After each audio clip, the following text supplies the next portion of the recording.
Assalamualaikum warahmatullahi wabarakatuh. Kami dari kelompok 1 akan menyampaikan materi yang pertama, yaitu tentang pengantar, esensi, dan ruang lingkup etika bisnis.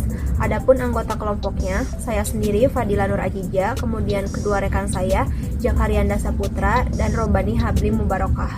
Etika merupakan keyakinan mengenal tindakan yang benar dan yang salah, atau tindakan yang baik dan yang buruk yang mempengaruhi hal lainnya.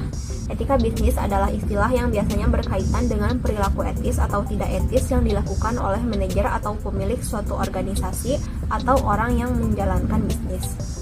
Etika terbagi menjadi dua. Yang pertama, etika umum.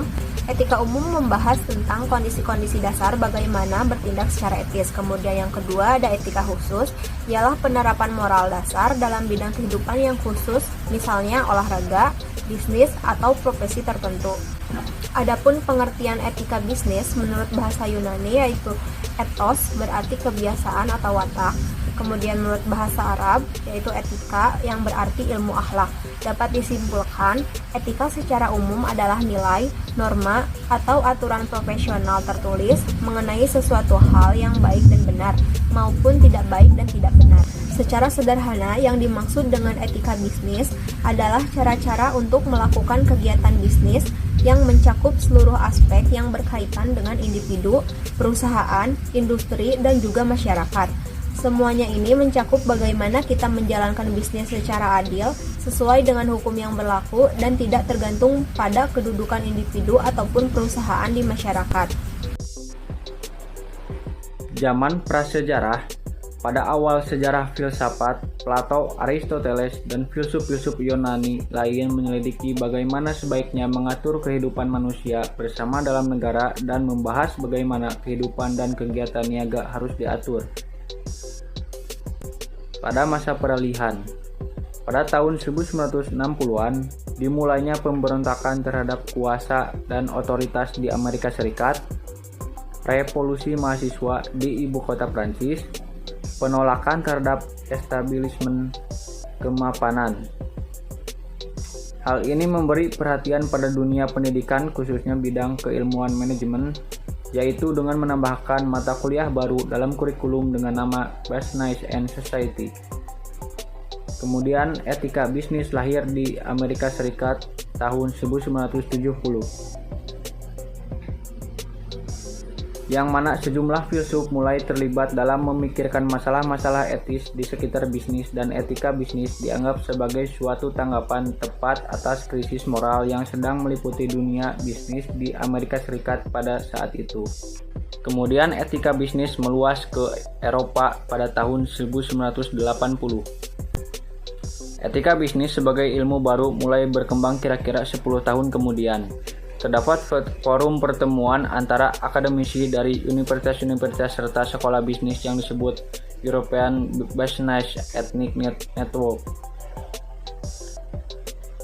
Selanjutnya, etika bisnis menjadi fenomena secara global pada tahun 1990. Tidak hanya terbatas lagi pada dunia barat, Eropa, Amerika Serikat, tetapi etika bisnis sudah dikembangkan di seluruh dunia. Bahkan telah didirikan International Society for Business Economics and Ethics yang telah diadakan pada tanggal 25 sampai 28 Juli 1996, beberapa tahun lalu di Tokyo, Jepang. Kemudian dalam merumuskan etika bisnis ada beberapa hal yang perlu diperhatikan, antara lain adalah mempertahankan jati diri dan tidak mudah untuk terombang-ambing oleh pesatnya perkembangan informasi dan teknologi. Kemudian pengembangan tanggung jawab sosial perusahaan, juga pengendalian diri, self-control, membentuk sikap saling percaya antara golongan pengusaha kuat dan golongan pengusaha ke bawah, dan menciptakan persaingan yang sehat. Kemudian menerapkan konsep pembangunan berkelanjutan, menghindari sifat KKN, kolusi, korupsi, dan nepotisme yang merusak tatanan moral. Juga harus mampu untuk menyatakan hal benar itu adalah benar. Kemudian menumbuh kembangkan kesadaran dan rasa memiliki terhadap apa yang telah disepakati, dan konsekuen dan konsisten dengan aturan-aturan yang telah disepakati bersama. Kemudian ada ruang lingkup etika bisnis. Tujuan etika bisnis adalah menggugah kesadaran moral dan memberikan batasan-batasan para pelaku bisnis untuk menjalankan good business dan tidak melakukan monkey business atau dirty business yang bisa merugikan banyak pihak yang terkait dalam bisnis tersebut. Prinsip-prinsip etika bisnis. Yang pertama yaitu prinsip otonomi. Sikap manusia mengambil keputusan berdasarkan kesadaran apa yang dianggapnya benar. Yang kedua yaitu prinsip kejujuran, di mana bisnis harus memegang teguh kejujuran karena tidak akan bertahan lama jika tanpa adanya kejujuran. Yang ketiga, prinsip keadilan, di mana semua orang harus diperlakukan sama sesuai aturan dan harus dapat dipertanggungjawabkan. Prinsip yang keempat yaitu prinsip saling menguntungkan, di mana dalam menjalankan bisnis semua pihak harus bisa diuntungkan. Yang kelima yaitu prinsip integritas moral, di mana manusia atau orang yang ada di dalam perusahaan harus bisa menjaga nama baik perusahaan itu sendiri.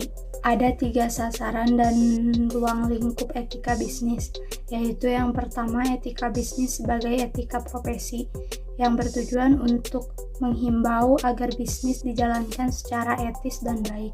Yang kedua, untuk menyadarkan masyarakat akan pentingnya hak dan kepentingan mereka agar tidak dilanggar oleh bisnis manapun. Yang ketiga, etika bisnis juga berbicara mengenai sistem ekonomi yang menentukan etis tidaknya suatu bisnis. Dalam hal ini, etika bisnis bersifat makro, maka lebih tepat disebut dengan etika ekonomi. Contoh studi kasus di mana PT XYZ melakukan pelanggaran dengan membuang limbah pabrik sembarangan yang tidak sesuai dengan etika bisnis dan tanggung jawab sosial perusahaan, maka masyarakat dirugikan.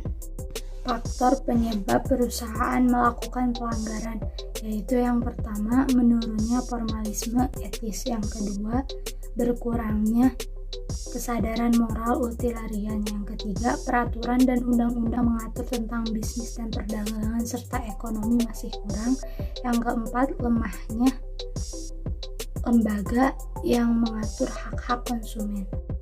Rendahnya tingkat pendidikan, pengetahuan, serta informasi mengenai material yang berbahaya. Pandangan bisnis hanya untuk keuntungan semata, tidak untuk kegiatan sosial. Yang selanjutnya, kurangnya pemahaman terhadap prinsip etika bisnis. Dan yang terakhir, kurangnya tanggung jawab sosial dari CSR. Upaya yang bisa dilakukan untuk mengatasi pelanggaran antara lain, yang pertama, penegakan budaya berani bertanggung jawab, jangan hanya bersembunyi di balik institusi. Yang kedua, ukuran kinerja yang dipakai harus sesuai dengan kinerja yang jelas, bukan hanya sekedar dekat dengan atasan saja. Pengelolaan sumber daya harus baik, visi dan misi perusahaan mencerminkan tingkah laku organisasi. Adapun kesimpulan dari materi yang kami sampaikan, etika bisnis memiliki peran yang penting dalam mewujudkan tujuan perusahaan untuk memperoleh keuntungan di dalam dunia bisnis yang kompetitif. Hanya perusahaan yang mampu melayani kepentingan semua pihak yang berbisnis dengannya yang akan sukses. Karena itu, berbisnis secara baik dan etis memang menjadi sebuah tuntutan dari setiap perusahaan yang ingin membangun dinasti bisnis yang sukses dan bertahan lama. Sekian penyampaian materi dari kelompok 1. Mohon maaf apabila banyak kekurangan dan kesalahannya. Terima kasih atas perhatiannya. Wassalamualaikum warahmatullahi wabarakatuh.